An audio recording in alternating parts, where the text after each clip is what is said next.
What's going on, NBA YouTube world? I know it's been a minute. I ain't recording anything. I ain't gonna lie to y'all. I ain't recorded anything. I have not watched every single game this year. I mean, the playoffs been busy with after work stuff. But at the end, we got. I wish you wouldn't do that. That's disgusting. Children wants to play outside for a little bit, so I got to be outside and get bit up by mosquitoes. The Celtics swept the Indiana Pacers last night, finishing off the sweep. The last two games, the Pacers really been in it. Last two games, they really been fighting for it. And they tried their best to deal with the Celtics long-term wise or whatever. Tyrese Halliburton going down does both a positive and a negative. One of the negatives is you have your best playmaker, your leader on the floor, does all the plays and stuff for you. He's gone. But at the same time, Andrew Nembhard, he actually played really good these past two games.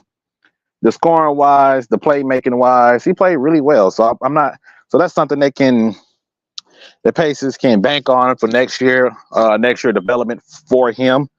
Now, whether or not he's still going to be on a team moving forward, let me start saying that. That'll be a video this week. Don't worry, I got videos coming this week. I just had to work on them. I'm on vacation, so I can work on some videos. I can work on some videos for us, for you guys. So that'll be coming. But Celtics did do what we thought that I knew they was going to do: sweep the East. They this year, a lot of people, especially on Twitter, social media, they've been saying, the Pacers got the Pacers got an easy roll to the finals. And when you're the number one seed, that's what it's supposed to be. When you're number one seed, that's what exactly it's supposed to be. It's not supposed to be they need to take on hard opponents until they get to the conference finals, usually. I don't know why people are complaining about that, because throughout NBA history, a lot of number one seeds play against these teams that are nowhere near their match. Let's be honest. It's nowhere near their match. First team I could think of is 2017, both the Cavaliers and the Warriors.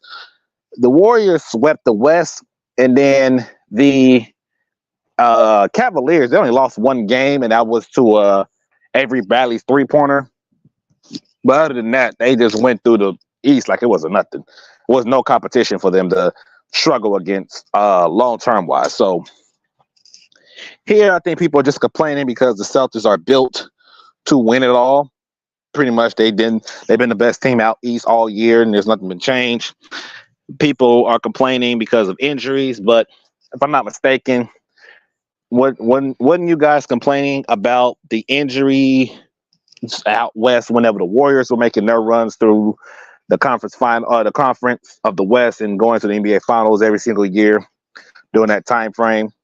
Don't lie, tell the truth. You know he was upset during that time frame here.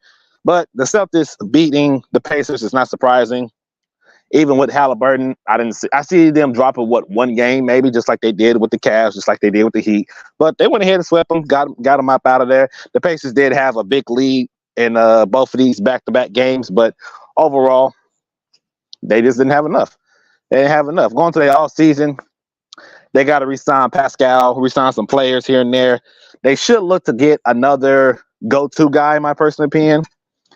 Try to think of a reunion with Paul George could be pretty fun. Don't know if that's going to ever happen, but that'd be pretty fun for them to do. But they have to re-sign Pascal and moving forward with their team. We'll see what they do. We'll see what they do.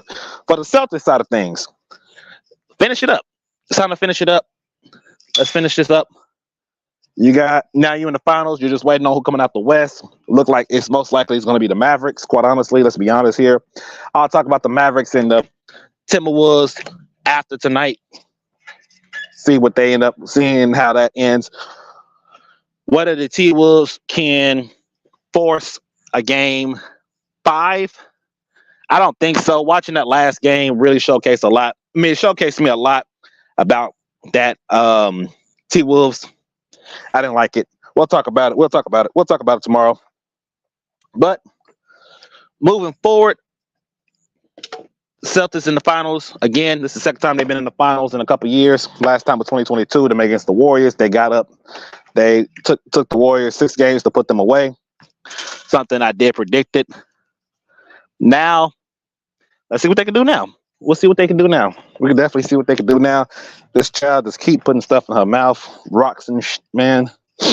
Why do kids do that? Why do little kids do stuff like that? I don't understand it. Yeah, I'm making it short. This ain't gonna be a long video. It's not supposed to be long, short. They're back in the finals again.